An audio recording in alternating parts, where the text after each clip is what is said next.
Kita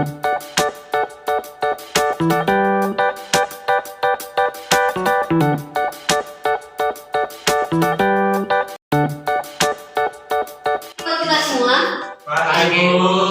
sebelum kita memulai kegiatan kita, terlebih dahulu kita berdoa. Saya panggilkan kepada saudara Markus, membuat doa kita ke depan.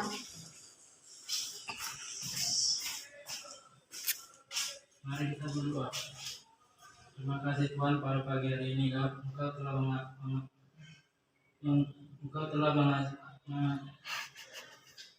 telah mengasihi kami kesehatan, panjang umur, dan begitu juga Tuhan. Kami mau belajar Tuhan. Pimpinlah kami untuk melakukan kegiatan ini Tuhan. Terima kasih Tuhan. Amin. Amin. Oke, silakan duduk.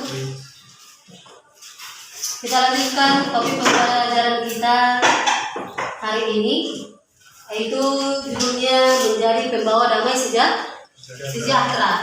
Ketika kita berbicara tentang damai, berarti damai itu tidak ada lagi peperangan, tidak ada lagi kerusuhan. Tentu hidup tenang. Jadi kita di sini itu untuk menjadi seorang pembawa damai. Jadilah pembawa damai. Tentunya ketika kita dikatakan pembawa damai, apa yang harus kita lakukan? Yang pertama, itu nampak dari sikap kita. Yang kemudian, ketika ada seseorang ataupun temanmu bermasalah ke kamu bisa melakukan pengampunan. Yang kemudian, ketika ada terjadi kerusuhan atau permasalahan di ruanganmu, kamu harus membawa damai. Jadi damai itu adalah waktu atau kesempatan yang kamu lakukan di dalam setiap aktivitasmu sehari-hari. Jadi jadilah pembawa damai. Yang kemudian bisa kita lihat di sini bahwasannya ada indikator damai itu. Yang pertama adalah menganalisis perilaku pembawa damai sejahtera. Yang kedua, berperan sebagai pembawa damai sejahtera dalam kehidupan sehari-hari.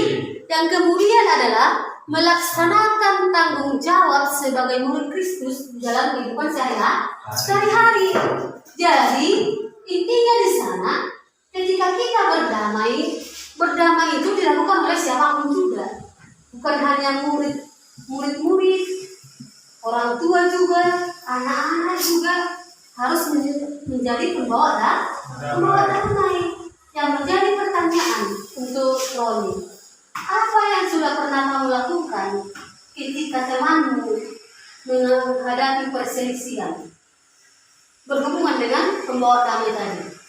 Ketika kita sebagai anak sudah mengenal Tuhan, apa yang harus kamu lakukan supaya di ruanganmu itu, ketika kamu melihat ada keributan di sana, kamu hadir di sana, apa yang harus kamu lakukan? Ada pertengkaran di sana, kamu sebagai anak, apa yang harus kamu lakukan? Memberhentikan suaranya. Iya, memberhentikan pertengkaran mereka. Berarti di situ kamu harus menjadi penengah. Tidak hanya melihat kerusuhan tersebut atau keributan tersebut, tetapi memberikan suasana damai. Kembali kita lihat di sini. Makanya dikatakan di dalam Matius 5 ayat 9, apa dikatakan? Berbahagialah orang yang membawa damai, karena mereka akan disebut anak-anak Allah. Berbahagialah orang yang membawa damai, karena mereka akan disebut anak-anak Allah. Jadi begitu berbahagianya orang ketika hatinya hidup dengan kedamaian. Jadi kedamaian itu bisa kita dapatkan di mana saja. Jadi sebagai murid, sebagai siswa, ada tanggung jawab yang harus kita lakukan supaya kita hidup dengan kedamaian. Yang pertama adalah damai sejahtera melalui darah Kristus. Jadi perdamaian itu dilakukan oleh siapa? Oleh semua orang. Bahkan ketika kita mengalami dosa sekalipun, ataupun telah melakukan kesalahan sekalipun, ketika kita menyerahkan diri, meminta pengampunan kepada Tuhan, tentu Tuhan akan menerima pengampunan yang kita minta itu. Karena apa? Di dalam segala hal, apapun yang kita lakukan tidak bentuk dari dan tidak terlepas dari penglihatan Tuhan. Makanya dikatakan mata Tuhan ada di mana-mana, di mana-mana. Jadi apapun yang kamu lakukan, kamu katakan kamu tidak melakukan kesalahan, kamu katakan kamu tidak berbohong, tetapi Tuhan Maha melihat. Makanya ciptakan kedamaian itu dimanapun, baik itu di tengah-tengah keluarga, baik di tengah-tengah lingkungan, baik itu di tengah-tengah masyarakat.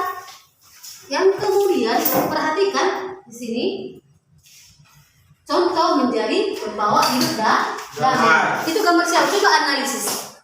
Itu gambar siapa? Tuhan Yesus. Berarti makanya dikatakan tadi di dalam Matius 5 ayat 9, berbahagialah orang yang membawa damai.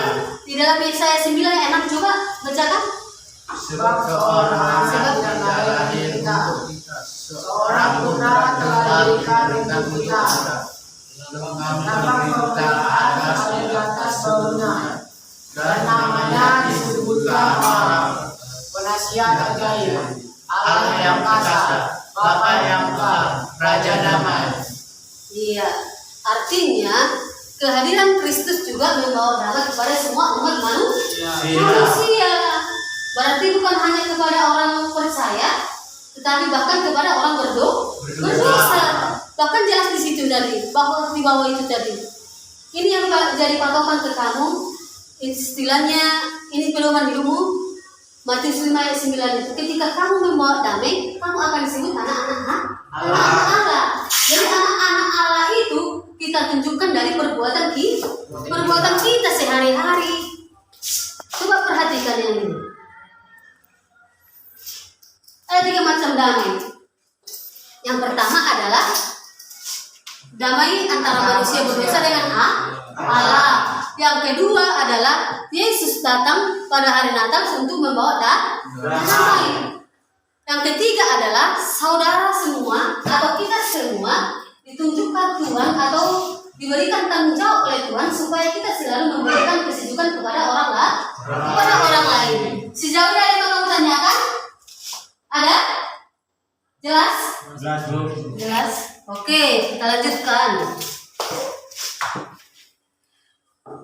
Jadi istilah damai ini tidak hanya sebatas kata-kata, tetapi ada perbuatan nyata. Jangan kita katakan kita sebagai orang yang beriman, tapi ketika kita pergi ke suatu tempat, kita selalu berbuat rusuh.